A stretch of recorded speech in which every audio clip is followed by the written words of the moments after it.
C'est la polémique à Bruxelles. La présidente de la Commission européenne, Ursula von der Leyen, était la grande absente samedi lors de la cérémonie de réouverture de Notre-Dame à Paris.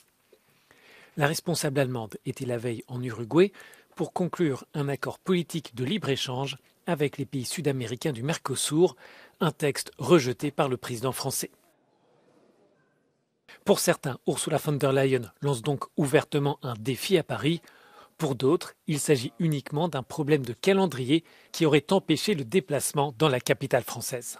There were scheduling issues. I have no information on the exact what was exactly the scheduling issues, but that was the reason indeed. And as said, we had not yet formally confirmed the participation of the president.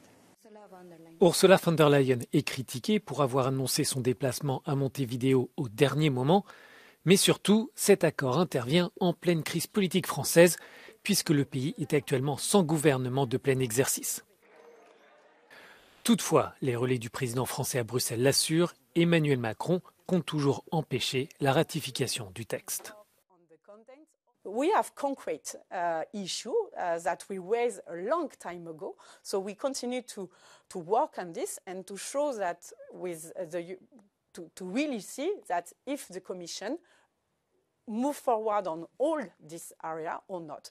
So, in fact, now, like I said, it's a new step. The President Macron, but also French minister, will work on the council level, and me, I continue my job in the European Parliament. La bataille politique est loin d'être terminée. L'accord doit être ratifié par les États membres. La France cherche donc à rassembler une minorité de blocage. En cas d'échec auprès des capitales, Paris aura une autre opportunité de faire dérailler le texte, puisque le Parlement doit lui aussi se prononcer.